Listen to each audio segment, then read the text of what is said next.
Allah to open the doors for me. If after a certain time the doors are not opening and I ask Allah to grant me the opening of the doors, if it is better for me and the doors are not opening, consider it a sign from Allah for you to move on in life. That's what the dua of istikhara is all about. We ask Allah, oh Allah, if this is good for me, better for me, make it easy for me, open it for me, grant me barakah in it. And if it's not good for me, not good for my hereafter, close the doors, block it. Turn me away from it, turn it away from me, and make me happy with the fact that you have not given it to me. There goes. You see the dua of istikhara? It says, فَاصْرِفْهُ عَنِّي وَاصْرِفْنِي عَنْهُ. Oh Allah, turn us away if it's not good for me. So the door is closed, the other door is closed, another door is closed, 6 months pass, a year passes, 2 years pass. You know what? It's about time for you to recognize that these doors are not going to open. If there is no light, things are getting worse, then you are to blame to just sit back and keep saying, Allah will open, Allah will open, Allah will open. Allah can open and will do whatever He wishes, but He has also given you a brain, a mind, a capacity. He has given you the energy, the capacity, the understanding to do something about a situation. So if you are unable, you make dua, you wait for some time, you see what's happening and you make a decision and you move on. And then don't look back and cry over spilt milk. 20 years later you tell your husband or your wife, you know what? 25 years ago I was supposed to marry someone else, but I ended up marrying you. Well, why didn't you? You see. Too late. Don't talk like that. MashaAllah.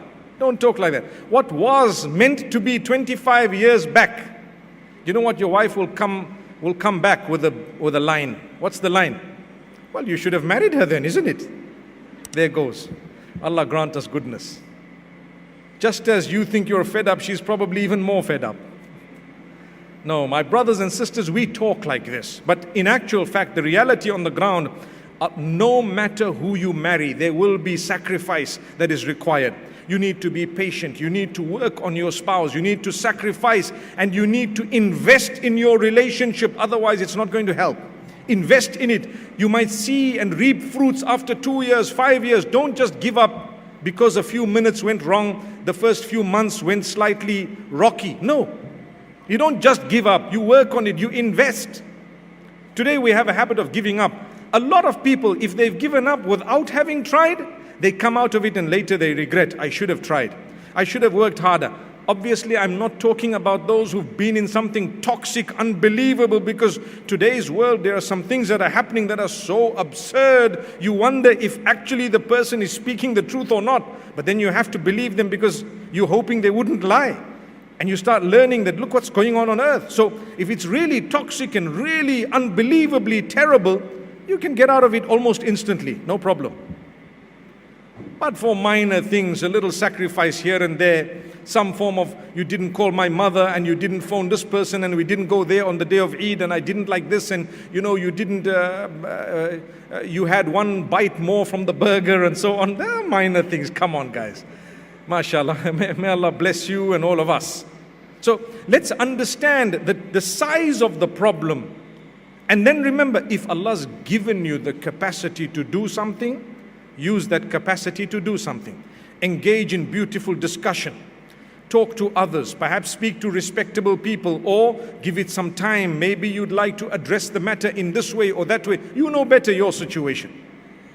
And after a certain time, you can make a better decision or a decision that you probably wouldn't regret. So with the help of Allah, remember, you pray. And you should know in your heart that Allah Almighty will grant me an opening and Allah Almighty will definitely solve my problem and resolve it in the same way that He's resolved the matters of so many others. The stories in the Quran are not there for no reason. They are there for us to learn lesson.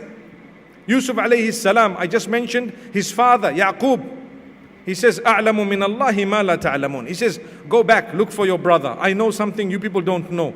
Allah's promise. Look at the other messengers. Ibrahim alayhi salam, what struggles did he go through? So many. Enough, so many. Subhanallah, did he give up? No. Today we mention him with the best of mentions. Amazing Ibrahim alayhi salam. Amazing Prophet of Allah, the father of the prophets, Abul Anbiya. That's what he's called, the father of the prophets, because he had children, grandchildren, great-grandchildren, and all those to follow from his progeny, mashallah. Did he go through struggles? Yes, he did. If we had to gauge his success based on what we gauge success with today, we would have said, this man is a failure. Astaghfirullah, astaghfirullah. Because how many accepted his message? Look at the Prophet Noah. We speak about him, we talk about him, not just us, the Jews and the Christians too. And they know his sacrifice. It is reported that in 950 years, between 11 and 80 people accepted his message. What's the success rate there? Almost nil. Do you agree? 950 years, 11 people accepted. Come on, that's the lowest figure. The highest figure, 80. Let's say 80. For every 100 years, not even 10 people. What's the success rate there? A year passes, not one person turned. And he's a prophet of Allah, and he's helped by Allah, and the angel Jibreel comes, and whatever else happens, and subhanallah. How was success measured? He was the most successful ever at the time. So success is not measured by what people think all the time. Did you do the right thing? Yes, I did. Well, you've succeeded by the will of Allah. Did you go through your struggles? You thanked Allah? Yes, I did. Well, Allah's chosen struggles for you. And they're tailor-made based on your capacity. He knows that by going through this, you will arrive at a new level. We've become stronger. We've become better. You see, you have a puncture. For the first time, you're driving and you think to yourself, what am I going to do? You start panicking. Don't panic. Don't panic. Get off and inshallah you will be able to repair.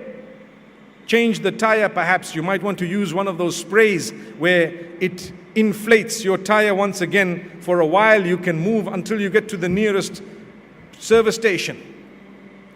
The next time it happens, will you panic as much as you panicked the first time? The answer is no. Why? Allah's already strengthened you. The third time it happens, been there, done that.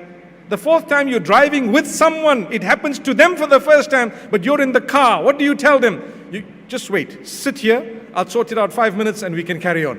What happened? Who strengthened you? Allah strengthened you by allowing you to taste it 3 times. Now you're an expert.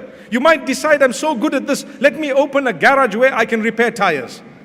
How did it start? It started with something you thought was a disaster. It's a simple example. You can give that example anywhere. So not everything negative that happens is actually negative. It's the beginning of something positive perhaps. It depends how you look at it. You seize the opportunity. I know of a brother who told me once that, my business that I have, and it was a multi-million-dollar business. He says, it's the result of a motor vehicle accident I made with someone. The two of us got talking and it resulted in us doing a deal, and the deal went so well that we decided to go more and more. I said, what happened to the vehicles? He said, you don't even want to hear the story. Today they have a fleet each, subhanallah. How did it start? Because we made an accident. Now, today when you make an accident, they take out, well, I don't know about this country, but where I come from, South Africa, perhaps they would take out their guns and they would start screaming and shouting. One might fire in the air to say, you are this. Come on. Why don't you just talk about something else? You might strike a deal and you might end up also a multimillionaire with a fleet in 10 years' time. Could happen. Allah allows you to meet people. For you, it's a coincidence. For him, it's not a coincidence. Today, I'm standing in front of you, not coincidentally. It was planned and designed by Allah. So don't allow things to sadden you when you know you have your Lord with you. Even if you're weak, you have your Lord with you because you know you are trying. People struggle with their faith. And they think they're the only ones struggling with their faith because it might be apparent that they're struggling with their faith. Did you know that sometimes those who appear to be very religious are also struggling with their faith in a bigger way? That struggle is between them and Allah. They will come. Don't give up. And don't allow your struggle to make you think that you are abandoned by your Lord and that He doesn't love you and that you are not worth it. You are worth it. You are definitely worth it. You're breathing, there is hope. You're alive, there is hope. Turn to your Maker. Develop a better relationship with Him. You know you're standing. Seek forgiveness every day for the sins you commit. Don't give up.